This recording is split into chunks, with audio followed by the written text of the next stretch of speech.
anak itu lebih tergantung dari bagaimana orang tua. Benar. Anda siap nggak menjadi orang tua? Anda siap nggak menjadi suatu pasangan suami istri, orang tua?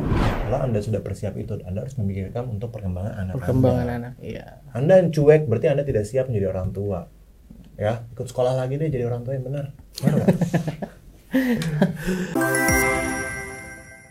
Dokter Merakyat, berbagi untuk rakyat. Halo guys, kembali lagi bersama kita Dokter Merakyat, berbagi untuk rakyat.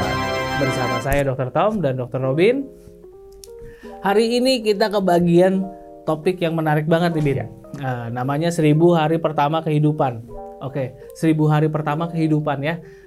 Kata-katanya seperti itu. Kira-kira apa sih 1000 hari pertama kehidupan itu, Bin? Kayaknya sakral banget sih. Iya, 1000 hari pertama kehidupan. Tapi itu sangat penting ya. Dan ini juga merupakan program dari dokter spesialis anak Why? Indonesia. Gitu. Pertama, Anda harus tahu dulu karena di mana fase 1000 hari itu adalah perkembangan anak, terutama adalah perkembangan otak, kecerdasan, mental. Ya, di mana 80% otak itu di fase 1000 hari tersebut. Ketika lewat dari 1000 hari, itu adalah fase di mana 20% otak berkembang. Artinya kalau Anda melewatkan 80% itu, tidak memaksimalkan itu, nanti ketika Anda mau mengejar ketika dia sudah berumur 2 tahun ke atas, itu akan jadi sangat sulit. Gitu. Fase pertama itu ya fase agresif atau yang disebut dengan fase golden period. Berarti kalau telat susah untuk ngejar ya, Bin ya? Agak lama. Berarti kayak renovasi aja. Iya. Rumah udah jadi nih, kalau misalnya ada kurang-kurang renovasi lagi kan tidak akan sebagus gimana kita bangun dari awal ya. Iya. Jadi membangun rumah, bangun rumah aja tuh butuh perencanaan. Sebelum ngebangun pun juga udah butuh perencanaan ya. Berarti yang bertanggung jawab di sini, yang dibutuhkan di sini edukasinya tepatnya lebih kemana, Bin? Father and fathers to be, and moms to be. Kita kan udah tahu nih ya, perencanaannya itu dimulai dari suami istri dalam perencanaan untuk memulai anak. Habis itu kehamilan, dan setelah kelahiran. Nah apa aja sih yang perlu dipersiapkan? Jadi kan 1000 hari itu kan pertama dibagi dulu fase kehamilannya kan, dihitung sekitar 9 bulan itu 270 hari ya. Dan sisanya 700 sekian hari itu dalam usia dari 0 sampai 24 bulan. Begitu. Dan harus dipersiapkan adalah pertama untuk mempersiapkan kehamilan tersebut. Ya, tidak semerta-merta wah langsung hamil langsung apa, tidak. Ya, ibarat tanah nih. Tanah ini kan kita harus pupuki dulu. Tanah sudah pupuk, sudah bagus, tanahnya baru kita tanam. Akhirnya kualitas tanaman itu akan bagus. Itu kita berbicara mengenai untuk dari si ibu, dari bapak. Ibu berarti ke sel telurnya. Persiapan nutrisi untuk sel telur. Begitu, harus diperhatikan. Yang kedua, sosial mental dari ibunya juga harus diperhatikan, dan juga ekonomi. Dan juga jangan lupa bapaknya juga harus diperhatikan. Gitu. Kesehatan bapak berpengaruh untuk nanti cikal bakal menjadi pembuahan tersebut. Emang kenapa, Bin, sosioekonomi ada masalah apa memang di sini? Jadi misalnya pada saat dia hamil nanti kan dia nggak kerja, artinya pendapatan kan berkurang.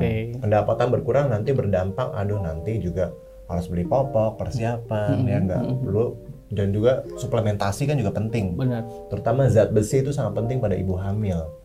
Gitu. Jadi semua itu harus dipersiapkan. Tidak ada nanti ada fase masalah tertentu mempengaruhi pikiran si ibu. Pikiran si ibu. Ini kan persiapan dari sebelum kehamilan ya. Nah, kita lanjutkan. Kalau misalnya persiapan pas kehamilan tuh diperlukan persiapan apa? Nah, jadi ibu-ibu nih ya, atau moms to be ya, jangan pernah berpikir kalian itu hidup untuk diri sendiri. Karena sekarang kalian mengandung 2 nih, Anda dan janin. Jadi harus diperhatikan janinnya. Yang tadinya saya nggak doyan sayur, ya nggak boleh. Sayur kan harus dimakan. Apa aja lah ya dimakan dulu ya biar nutrisinya masuk gitu ya. Protein dari lemak dan juga yang lain-lain. Kembali lagi kenapa, Bin?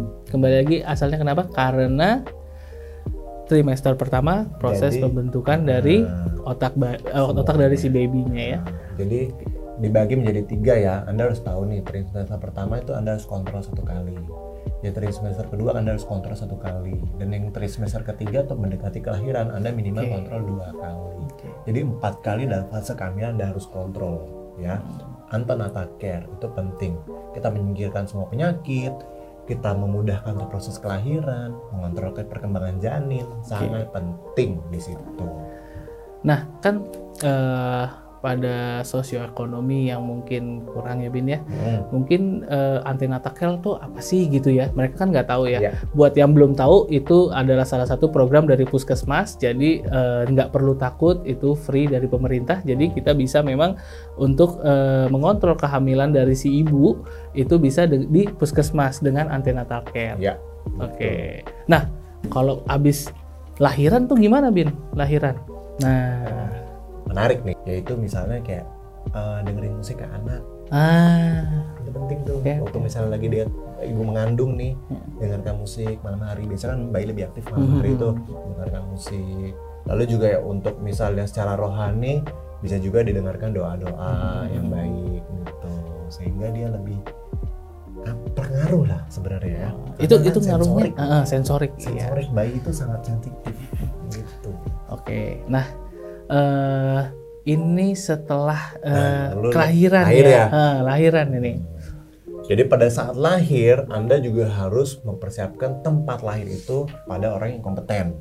Oke. Ya, bisa dengan bidan yang kompeten atau dokter yang kompeten atau juga bisa tenaga ahli yang kompeten gitu di rumah sakit. Dok, saya tinggalnya di desa nih dok. Aduh, adanya cuma dukun doang. Gimana dong? Kayaknya sekarang bidan-bidan juga banyak deh ya. Sip, gitu. Bener. Memang juga banyak. Kontrol ke bidan juga oke, nggak masalah. Bidannya tuh jago loh. Nah, jadi kan dia udah lahir nih. Langsung yang paling pertama adalah ketika lahir bayi, IMD. Inisiasi menyusui dini. Gitu. Bayi langsung ditetei. Gitu. Jangan di foto-foto dulu, selfie dulu, video dulu. Gunanya apa Bin? Biar langsung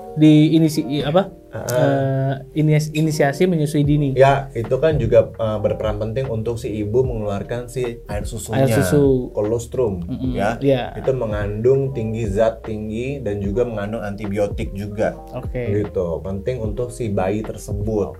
Gitu. Jadi Anda nih ibu-ibu nih kalau misalnya lahiran nih, susui bayinya langsung ya, jangan selfie dulu, jangan main gaya lu, jangan upload dulu di Instagram, Facebook lagi. Gitu. Lalu dari situ fase sampai di anak usia 24 bulan. Ya, disusui ASI eksklusif minimal 6 bulan Anda harus susui. 6 bulan. Bin, tapi gimana sih cara si ibu tahu anak gue telat nih untuk bisa jalan, anak gue telat ngomong nih, anak gue telat ini nih, taunya dari mana tuh? Jadi gini, ketika dia sudah lahir, Anda harus kontrol ya, dimana ke posyandu bisa. Jadi kita lihat nih perkembangan bayi itu, ya, mulai dimana dia bayi mulai guling ke samping, ke kanan kiri, lalu mulai menaikkan kepala dan juga mulai merangkak, sampai bisa dia belajar berjalan. Dan juga mulai yang namanya mengucapkan satu kata. Jadi ada motorik dilihat, lalu juga sensoriknya dilihat, mengucapkan kata. Jadi ada namanya tumbuh kembang. Nah, tumbuh itu artinya lebih ke arah fisik, dimana lebih ke arah tinggi badan, berat badan. Lalu juga ada namanya antropometri, itu kita ukur juga lingkar kepala, lingkar perut, dan juga nih biasanya lingkar lengan atas. Ya, dan juga perkembangan yang lebih ke arah kecerdasan ya, dan juga sensoriknya si bayi tersebut. Itu namanya milestone. Semua itu ada di posyandu ya Bin ya, program Puskesmas ya, gratis. Jadi nggak ada alasan ya itu ya, tetap masih bisa. Karena banyak gini Tom, waktu saya di daerah nih di kampung-kampung nih, dinas di kampung-kampung, itu tuh banyak yang kayak misalnya udah lewat dari 2 tahun gitu, kayak berjalan aja misalnya ada yang telat nih, dan juga terlambat bicara. Jadi orang tua tuh kayak biarin aja deh gitu, ntar juga bisa sendiri. Gitu. Padahal mungkin kan bisa aja ada penyakit yang lainnya ya, yang harusnya kita bisa obati lebih awal, dan itu banyak yang miss di situ. Karena mereka nggak kontrol.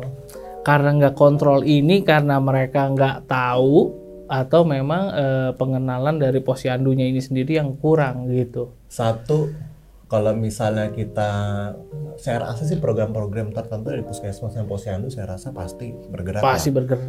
Bergerak. Lebih ke arah gini loh. anak itu lebih tergantung dari bagaimana orang tua. Benar. Anda siap nggak menjadi orang tua? Anda siap nggak menjadi suatu pasangan suami istri, orang tua?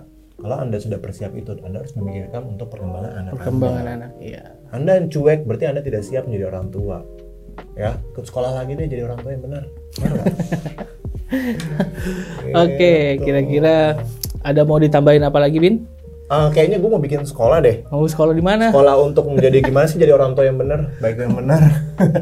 Tapi ini nanti akan saya bahas di video berikutnya, parenting class di zona digital sekarang. Ya, karena banyak banget nih orang tua yang membuat anaknya menjadi tidak kurang baik ya. Contohnya siapa, Bin? Ya banyak lah. Gitu. Nanti kalau saya perbaharkan di sini tentu banyak pihak-pihak yang merasa kayak wah ini. Jadi gini, karena kan juga penting ya itu semua, anak kayak dibiarkan gadget seharian itu kan juga nggak boleh kayak gitu. Ada namanya kasih dan sayang gitu. Contoh sederhana kasih sayang itu apa sih? Misalnya saya kasih kamu nih uang jajan, gitu. Tapi kalau itu namanya kasih. Sayangnya apa? Membatasi. Iya, dibatasi. Gitu. Kalau terus-terusan namanya kasih, sayangnya nggak ada. Lu gue biarin nih main sepeda seharian. Ini gue kasih, tapi gue sayang apa? Misalnya maghrib pulang. Ya, maghrib pulang. Belajar. Nah, itu namanya kasih dan sayang. Kalau zaman sekarang kan udah nggak main sepeda, Pin, mainnya gadget nih. Nanti akan saya bahas di video berikutnya. Bagaimana sih cara menjadi orang tua yang baik dan benar di perkembangan anak, dimana kita nanti akan membahas juga di golden period ini di 24 bulan sampai nanti anak itu akan berkembang menjadi anak yang soleh, anak yang pintar, anak yang cerdas, anak yang bermanfaat bagi nusa dan bangsa. Siapa tahu dengan nanti nonton video ini anak-anak bisa jadi presiden. Benar gak? Itu. Nah, gimana nih Dr. Tom nih kira-kira nih untuk golden period ini nih? Ada nggak sih kira-kira apa yang saya lewatkan atau gimana kira-kira? Mungkin ada masukan tambahan lagi? Jadi sebenarnya lebih ke kalau golden period ya, golden period itu kan di 1000 golden period ini kan di 1000 hari pertama ini ya. Kenapa bisa berat untuk mengejar ketertinggalannya ya? Karena memang masa perkembangan dari si otak bayi ini di saat itu tuh harusnya nggak boleh ketinggalan nih. Jadi pertama nutrisi harus diperhatikan juga dari si ibunya, dari mentalnya, jadi dari ekonominya. Jadi semua aspeknya tuh juga bukan cuma si ibu aja, tapi si suaminya juga ya. Jadi si calon ayah dan si ayah itu sendiri yang sudah menjadi ayah itu juga harus siap secara keseluruhannya.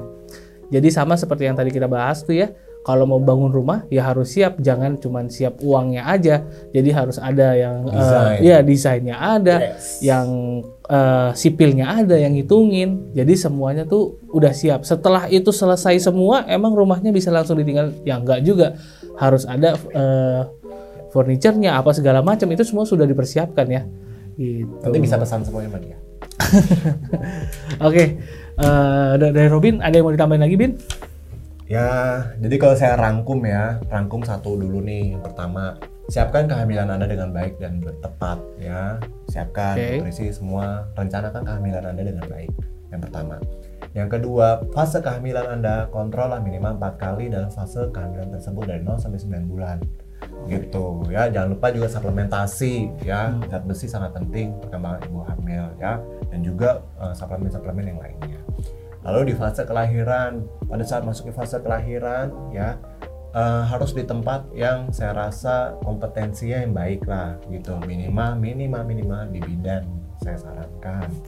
Dan juga setelah melahirkan, fase yang namanya pembesaran anak dari usia 0 sampai 24 bulan ya, harus rutin kontrol, lihat perkembangan anak seperti apa. Apabila ada terlambat sedikit, Anda harus kontrol lanjut untuk mendapatkan saran yang lebih tepat. Imunisasi juga udah masuk ke situ ya, jadi aman ya Bin di situ ya. Di Posyandu tuh ada program-programnya ya, ada pengukuran apa segala macam, imunisasi udah dijadwalin ya Bin ya. Betul sekali. Dan yang kedua, selalu nih bayi itu lebih diperhatikan gitu, jangan misalnya menyusui tapi ambil nonton TV atau apa, karena bayi itu sangat sensitif terhadap sensorik gitu. Perhatikanlah bayi Anda, sayangilah bayi Anda ya kan? Iya. Nanti kalau menjadi anak yang baik kan siapa yang bisa Setiap orang lah mau disayang, Bin, gitu. ya kan? Pasti mau disayang. Perhatikan, kasih sayang, jangan dimarahi, ya, gitu. Tapi ada satu nih, saya mau tanya ke kalian. Kalian tahu nggak? Kenapa sih bayi itu kalau digendong tuh gini-gini, jadi anteng, jadi diem? Kenapa, Bin? Jadi jadi gini, bayi itu terbiasa ditimang-timang itu pada saat sudah dalam kandungan. Ya, di kandungan itu kan ibu-ibu sering berjalan, beraktivitas gitu.